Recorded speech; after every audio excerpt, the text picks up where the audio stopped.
Welcome to leadership tip number 17, managing time. If this is your first time listening to this podcast, then welcome. I hope you have a notepad and a pen. My goal is to empower you with tools, resources, and practical steps so that you can effectively and positively impact your community.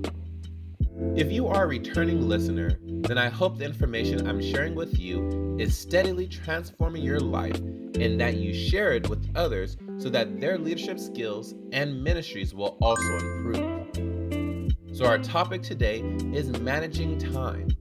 Being a good leader means to be aware of the resources you have and to use them properly. Time is very valuable. You can work harder to make up for the time you lost, but you can't make up more time. I have been going through some health issues for a while, and even though I have eaten decently well and healthy and exercise and stay active, I still had to go through an issue that limited how much time I can work and how much energy I can put towards any activity. At first, this was frustrating, but I believe that God has limited my time so that I have to choose what things are really necessary to do and what is a waste of time. Hypothetically speaking, imagine you had 1 week to live. What would you do and who would you spend your time with? Now press pause and think about those two questions. What would you do and with whom will you spend your last week? The first thing I want you to do is to text and call those people you thought about and tell them what they mean to you. We shouldn't wait until we are dying to start taking life more seriously. But it's typically true that a lot of us have to go through something traumatic in order to change our actions. Don't worry, I'm still talking about leadership. As a leader, I would like you to be aware of how you spend your time working and how you spend your time in your personal life. If you begin to focus on things that really matter, then you will be more energized when you're fulfilling those tasks. Sometimes I imagine I'm running out of time and what tasks do I really need to do in order to accomplish a goal or build ministry and make effective change in someone's life. So with your time you have now, do what really matters. I know you want to help everyone, but here's the sad truth. You can't. You have to focus and do what really matters. So let's get into some practical steps. Number 1, do you work a full-time or a part-time job? Are you in school? Do you have children you take care of? Write down how many hours you spend doing those things.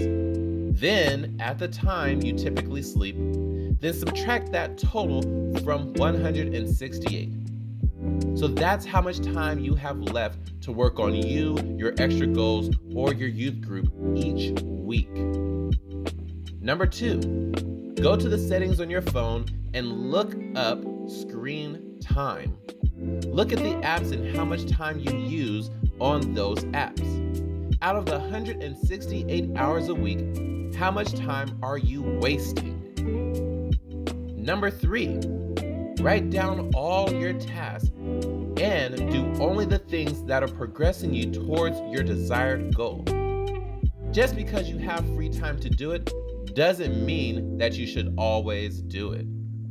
Helping others is good, but here's an observation I learned from Jesus. Jesus is eternal. Jesus loves everyone, but Jesus didn't do everything for everyone. Jesus came to fulfill a purpose. When Jesus was taken to be beaten and crucified, he had the power to stop and to go and heal more people and people who were sick, blind, or depressed. But he chose not to do a bunch of good deeds in comparison to fulfilling his purpose. Jesus was very intentional with his time. From the age of 12 till 30 years old, Jesus spent time preparing for ministry.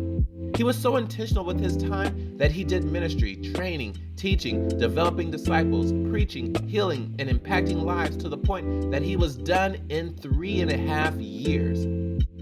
I'm constantly perplexed by how many times people don't plan ahead and still expect supernatural results. Number 4, use your time to take care of your mental health and personal growth. Jesus helped a lot of people, but he also sent people away so that he could spend a long time praying and preparing himself. If you have ever had to organize an event, let's say a church service, you sing and play an instrument, then you have to preach a sermon, and then maybe even clean up afterwards, and maybe take people home or organize different things, then you know that it's pretty exhausting after church. Taking time for yourself is not being selfish, it's being wise with your time. So I hope you found this to be very helpful.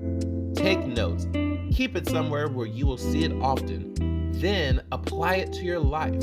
If you listen to good advice and you don't do it, then you're just wasting time.